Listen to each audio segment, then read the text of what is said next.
ক্যামেরার সামনে এক সময়ের আত্মবিশ্বাসে ভরপুর এক মানুষ, এখন সেই কণ্ঠেই ক্ষোভ, ক্ষত আর প্রতিশোধের সুর। হ্যাঁ, মার্কিন প্রেসিডেন্ট ডোনাল্ড ট্রাম্প এবার খোলাখুলিভাবে হুমকি দিয়েছেন বিশ্বের অন্যতম প্রভাবশালী গণমাধ্যম বিবিসিকে। একটি ক্ষতিপূরণ মামলা, যার অঙ্ক শুনলেই চমকে ওঠে সবাই, $100 কোটি। সোমবার সংবাদ মাধ্যমটিকে দেয়া হয়েছে এই সংক্রান্ত একটি চিঠি। এএফপির প্রতিবেদনে প্রকাশ পেয়েছে এ তথ্য। এই সবকিছুর সূচনা বিবিসির প্রকাশিত তথ্যচিত্র প্যানোরামা থেকে। এতে মার্কিন প্রেসিডেন্টের বক্তব্যের দুটি অংশ এমনভাবে জোড়া লাগানো হয়েছিল যে যেন মনে হয় 2021 সালের 6 জানুয়ারি সেই ভয়াবহ ক্যাপিটল হিল হামলায় তার নিজের সমর্থকদেরকেই তিনি দিয়েছিলেন উস্কে। এই তথ্যচিত্র নিয়েই তীব্র প্রতিক্রিয়া জানিয়েছে ওয়াশিংটন। ট্রাম্পের মতে ঘটনাটি শুধু ভুল ব্যাখ্যা নয়, এটি তার চরিত্র হননের এক পরিকল্পিত প্রচেষ্টা।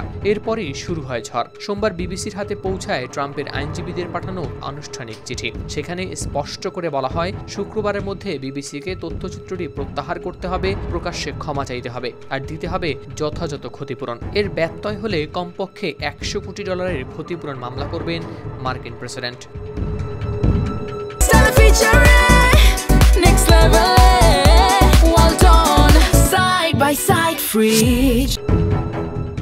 ঘটনা এখানেই শেষ নয়। বিবিসির অভ্যন্তরীণ এক নথি ফাঁস করেন তাদের সাবেক পরামর্শক মাইকেল প্রেসকট, যেখানে শুধু ট্রাম্প নয়, গাজার ইসরায়েলি হামলা ও ট্রান্সজেন্ডার ইস্যু নিয়েও উঠে সংবাদ মাধ্যমটির পক্ষপাতের অভিযোগ। সেই নথি প্রকাশ করে দ্য ডেইলি টেলিগ্রাফ, আর তাতেই যেন ঘি পড়ে আগুনে। এ নিয়ে সমালোচনার মধ্যে রোববার পদত্যাগ করেন সংবাদ মাধ্যমটির মহাপরিচালক টিম ডেভি ও বার্তা প্রধান ডেবোরাহ টার্নেস। টিম ডেভি এক বিবৃতিতে বলেন, কিছু ভুল হয়েছে, মহাপরিচালক হিসেবে শেষ পর্যন্ত আমাকে দায় নিতে হবে। আর ডেবোরাহ বলেন, চূড়ান্তভাবে এই দায়ভার আমার।